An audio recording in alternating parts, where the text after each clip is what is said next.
Hello, art friends. My name is Fleshwad, and today I'm going to be drawing more of your creepypasta OCs. Friendly reminder, you can always submit your OCs in the comments below of any drawing your creepypasta OC video. You can comment on other videos, but I honestly only go back to the comments of these videos when I choose OCs to draw.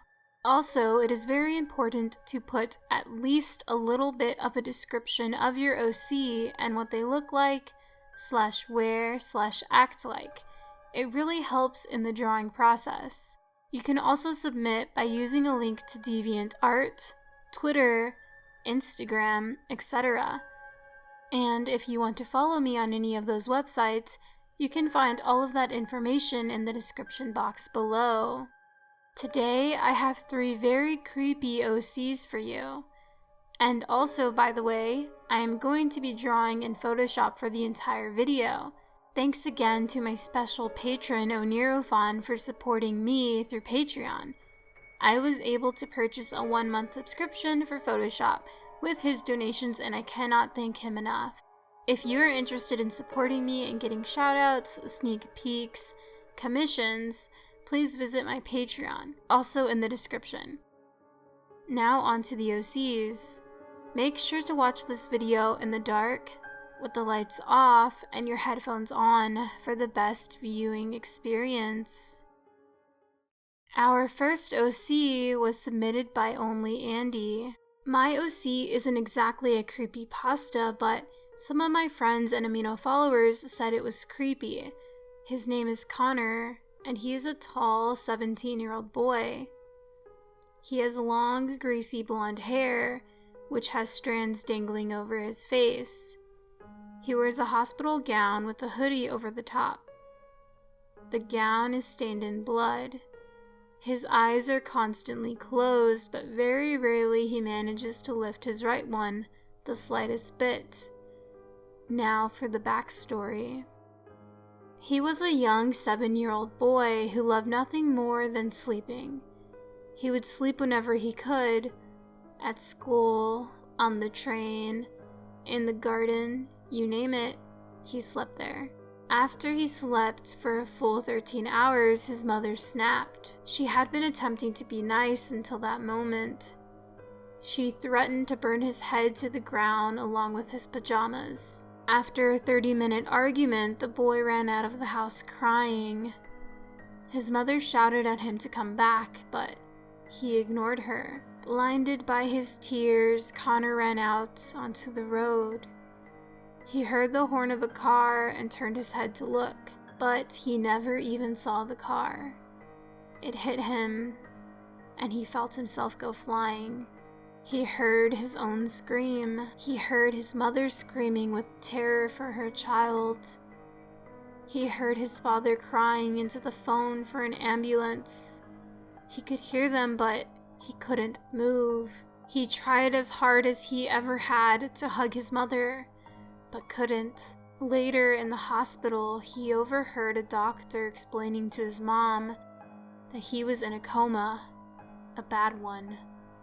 For 3 years, he remained motionless in the hospital bed, until one day he heard his mother telling his father that she had sold his bed and pajamas.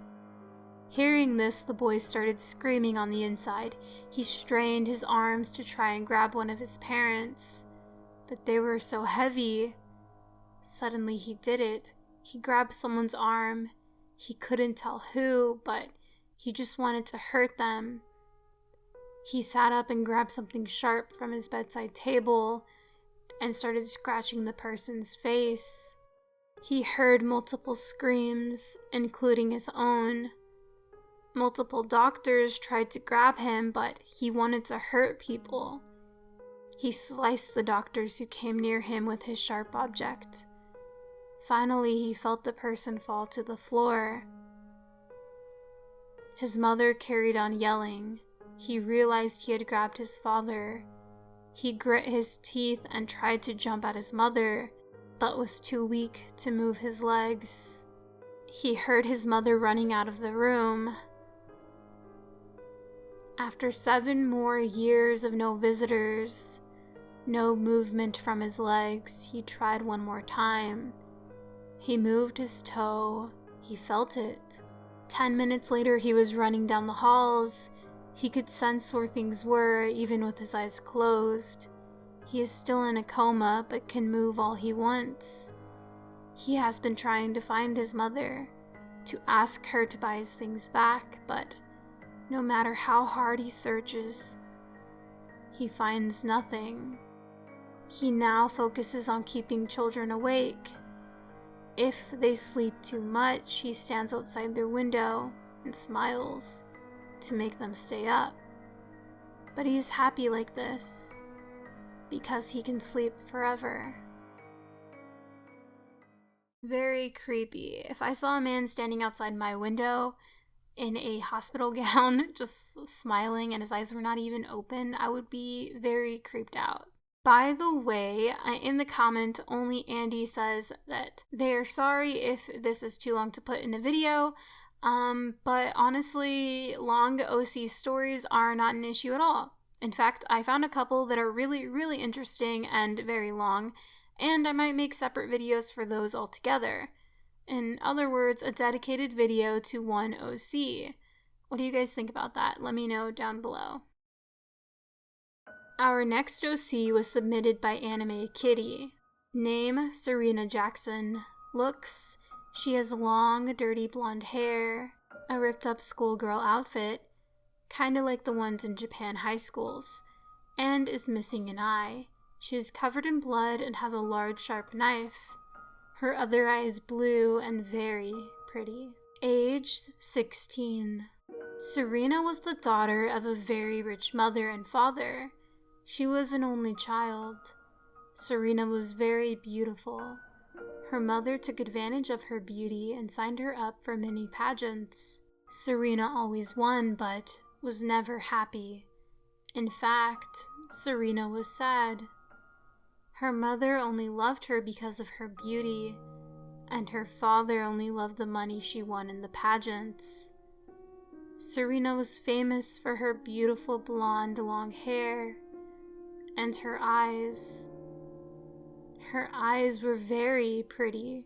They were a crystal blue and shined. She had many admirers because of this, but they only loved her because of her beauty. Serena had enough of this and yelled at her mom, telling her she didn't want to do all of this anymore.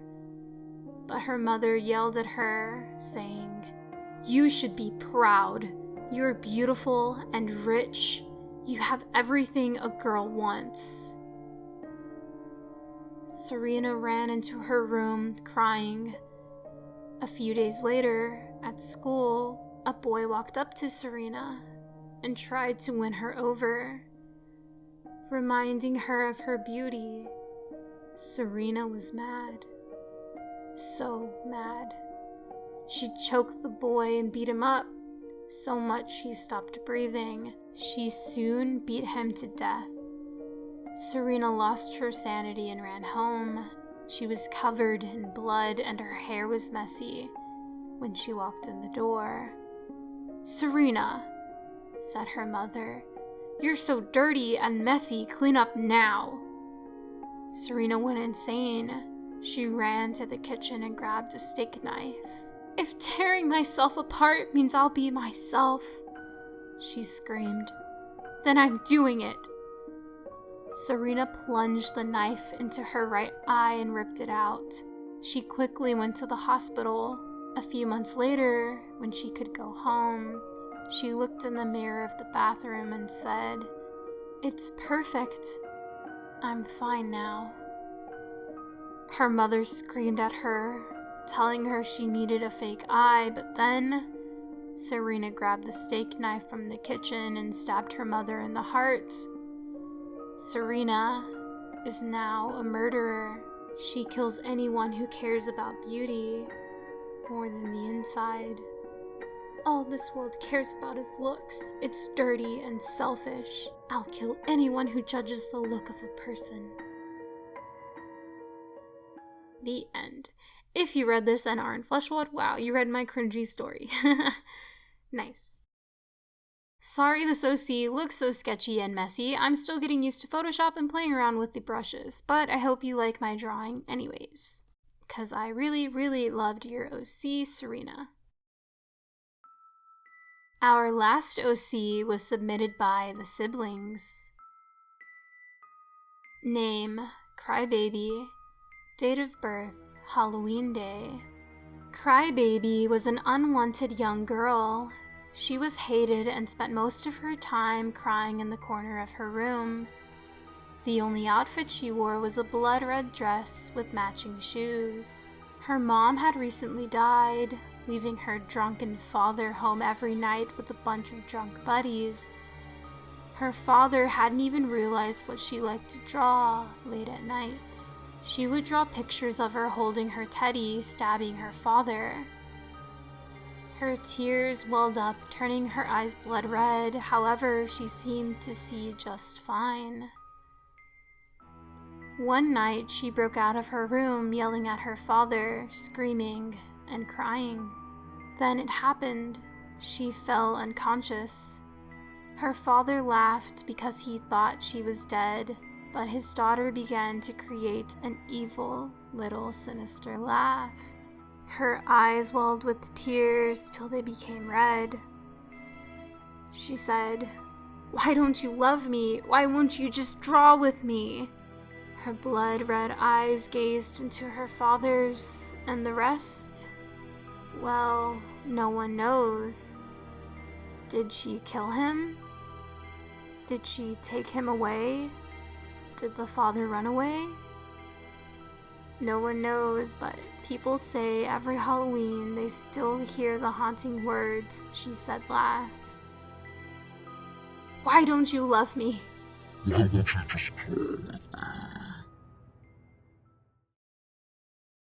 These are all the OCs I have for this video. Don't forget to vote in the poll which one was your favorite. If you want to see a part 5 of drawing your creepypasta OCs, let's try to get this video to 1,000 likes. So if you like the art, these stories, and you want to see more videos like this, don't forget to click the like button. And subscribe if you haven't. And I also want to give a shout out to mermaid_queen. I meant to do this a while ago, whoops. But I know you've been here since before I had like 300 subscribers, so wow, thanks for sticking around. It really means a lot. And thank you for checking out my new channel. For those of you who don't know, I have created a second channel for more IRL horror things. Take a peek at it if you'd like. A link will be in the end card, and I'm planning on posting a video later on that has something to do with the Candyman. So please stop by if you dare. Thank you guys so much for watching. Looking forward to reading all of your OC stories again. Until the next video, bye!